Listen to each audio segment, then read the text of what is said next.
Pertemuan Megawati Soekarno Putri dan Prabowo Subianto hanya tinggal masalah waktu. Banyak kalangan meyakini hal ini. Selain sinyal-sinyal yang diberikan juga cukup kuat, seperti Megawati yang telah menugaskan Puan Maharani untuk menjalin komunikasi dengan Prabowo. Sementara di level partai, PDIP maupun Gerindra dan bahkan di kalangan partai koalisi pendukung Prabowo Gibran sudah menunjukkan dukungan terhadap pertemuan kedua tokoh tersebut.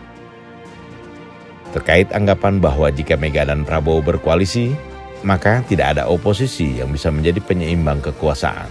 Wakil Ketua Umum Gerindra Habibur Rahman mengatakan bahwa anggapan itu terlalu pesimistis, karena berkoalisi juga bisa menjadi kawan yang kritis dalam konteks kebijakan-kebijakan pemerintahan.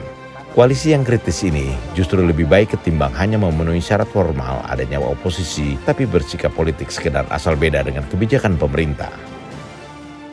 Tentu kalau soal ketemunya dua tokoh ya, Bu Mega dengan Pak Prabowo, menurut saya tinggal menunggu waktunya ya, dan yang pasti tidak terlalu lama lagi. Ini feeling saya sebagai orang yang memang mengikuti banget ya, mengikuti betul perjalanan persahabatan Bu Mega dan Pak Prabowo ya. Saya itu dulu, Mas Basara mungkin dulu nggak ingat, saya dulu 2009 saya itu PDI Perjuangan DKI Jakarta ya.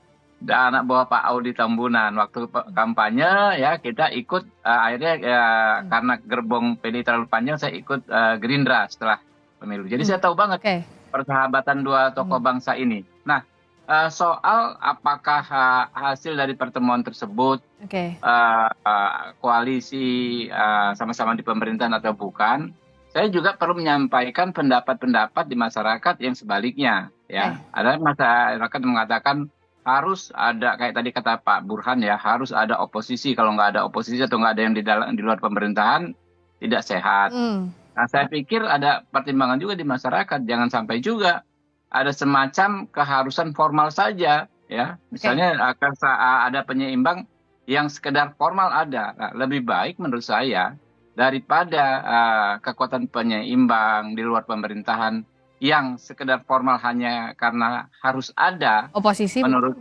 rumus demokrasi Barat ya. Menurut saya kenapa nggak dicari yang format kita sama-sama di pemerintahan ya, mungkin saja ya, sama-sama memberikan kontribusi terhadap pemerintahan ini, berjalannya pemerintahan ini, dan sama-sama dalam konteks kelembagaan memberikan fungsi check and balance, yaitu penguatan DPR misalnya. Seperti yang selama ini dilakukan kayak teman-teman PDI Perjuangan misalnya. Walaupun pendukung pemerintah tetapi tetap kritis selama ini. Pengalaman politik Indonesia memang tidak ada oposisi yang terlalu kuat di luar pemerintahan. Salah satunya disebabkan oleh sistem politik kita yang menganut sistem politik mengambang.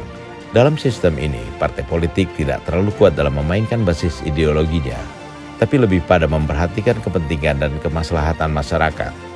Sehingga sangat wajar jika terjadi koalisi antar partai yang dianggap memiliki kepentingan yang sama, meski dengan basis ideologi yang berbeda. Namun demikian, fungsi oposisi tetap bisa dijalankan, sebagaimana dikatakan Habibur Rahman, yakni dengan tetap bersikap kritis terhadap kebijakan-kebijakan pemerintahan. Dalam konteks inilah, koalisi yang sehat akan lebih bermanfaat ketimbang oposisi yang bersikap asal beda dengan pemerintah. Sikap politik oposisi yang asal beda inilah yang justru menjadi tidak produktif dalam jagad politik Indonesia.